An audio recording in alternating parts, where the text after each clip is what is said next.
네, 입만 벌리세요. 떠먹여 드립니다. 네, 한 입에 삼키는 경제 지식을 전달해 드리는 비즈니스 경제 미디어 바이트 부대표 장민재입니다. 네, 오늘 얘기할 주제는 바로 환율인데요. 요새 환율이 정말 많이 올랐죠. 저도 얼마 전에 사이판으로 여행을 가려고 달러를 바꾸는데 글쎄 1달러가 1,300원이라는 거예요.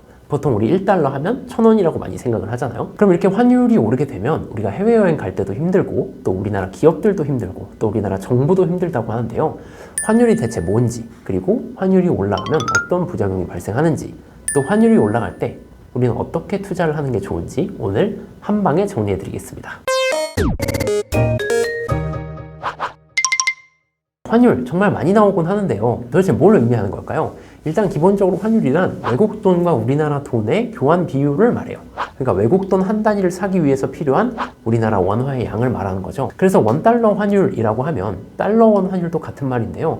한 단위의 달러, 그러니까 1달러를 사기 위해서 우리나라 원화가 얼마나 필요하냐, 이걸 얘기하는 거예요. 그래서 원달러 환율이 1,300원이다. 그러면 1달러를 사기 위해서 우리나라 돈 1,300원이 필요하다는 거죠. 이렇게 대충 환율의 정의는 알겠는데요. 헷갈리는 건 이거예요. 환율이 올라가면 우리나라 원화의 가치가 떨어진다는 공식이 성립해요. 이건 왜 그런 걸까요? 하나는 올라가고 하나는 내려가니까 정말 좀 복잡하게 생각이 될 수 있는데요.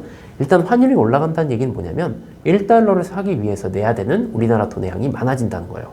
만약에 환율이 1,000원에서 2,000원으로 올라간다고 생각을 해보면 1달러를 사기 위해서 그 전에는 1,000원만 내면 됐는데 이제는 2,000원을 내야 된다는 거죠. 반대로 말하면 원화 1,000원을 가지고 이전에는 1달러를 살 수 있었는데 환율이 2,000원으로 올라버리면 이제는 0.5달러밖에 못 산다는 거죠. 그 얘기는 뭐겠어요? 원화의 가치가 내려간다는 거겠죠. 반대로 달러의 가치는 상대적으로 올라간다는 거겠죠. 그래서 환율이 올라가면 외국 돈의 가치는 올라간다. 또 우리나라 돈의 가치는 떨어진다. 이렇게 생각을 해주시면 될 것 같습니다.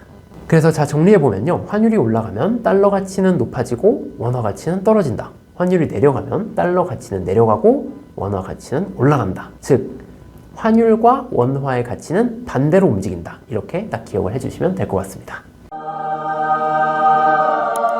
자, 환율이 올라가면 왜 안 좋을까요? 옛날에는 환율이 올라가면 우리나라한테 좋다 그랬어요. 왜냐면 환율이 올라가면 수출이 잘 돼요. 만약에 환율이 1,000원에서 2,000원으로 올랐다고 생각해 볼까요? 네, 달러 환율이요.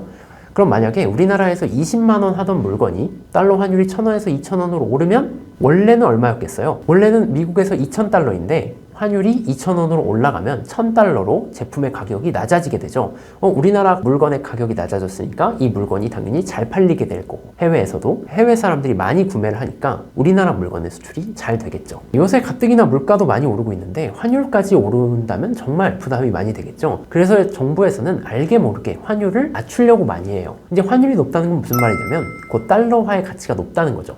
달러화의 가치가 높다는 건 달러가 희귀하다는 뜻이에요. 그래서 정부는 평소에 위기를 위해서 비축해 놓은 달러인 외환 보유고가 있는데요. 환율이 너무 오른다고 싶으면 이 외환 보유고를 풀어서 시중에 달러 공급을 늘려줘요. 그럼 달러가 조금 덜 희귀해지고 달러의 가치가 좀 낮아지겠죠. 그렇게 되면 환율이 조금 내려가는 효과가 생겨요. 환율이 내려가면 우리나라 기업들의 생산 비용도 내려가고 또 우리나라가 수입해오는 수입품의 물가도 조금 내려가는 효과가 있어서 물가가 안정되고 기업의 실적이 좋아지는 효과가 있습니다. 하지만 이렇게 환율을 내리다 보면 정부가 가지고 있는 외환 보유고를 너무 많이 쓰는 경우가 생길 수 있어요. 실제로 6월에는 2008년 금융위기 이후 외환 보유고가 가장 많이 줄었다고 하죠. 그래서 이것도 어느 정도 이제 시장의 가격을 봐가면서 적절하게 조절할 필요가 있습니다. 환율, 투자에 어떻게 활용될까? 그럼 우리가 이 환율을 어떻게 재테크에 활용을 할 수 있을까요?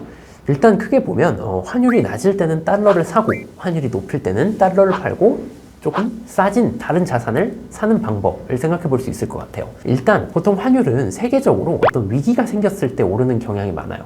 코로나19 같은 전염병이 돌거나 어떤 테러가 발생한다거나 전쟁이 발생한다거나 아니면 세계적인 경기 침체가 온다거나 할 때 안전자산인 달러의 수요가 높아지면서 환율이 올라가게 돼요. 그래서 경기가 좋고 환율이 낮을 때 달러를 미리 사둔 다음에 나중에 위기가 닥치거나 뭔가 세계적인 불안정성이 높아질 때 환율이 높아졌을 때 달러를 팔면 더 많은 돈을 얻을 수가 있겠죠.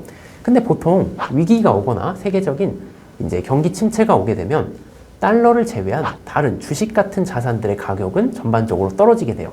자, 그러면 그때 비싸진 달러를 팔고 좀 싸진 다른 자산을 사면 나중에는 싸진 자산들의 가격이 올라가면서 더 많은 이득을 볼 수가 있겠죠. 네, 그래서 이렇게 기억하면 되는데요. 달러의 가격이 낮을 때는 달러를 사고 달러 가격이 높을 때는 달러를 팔고 다른 자산들을 사서 그 자산이 오르기를 기다리면 된다. 네, 이게 전반적인 달러 투자의 요지라고 할 수 있습니다.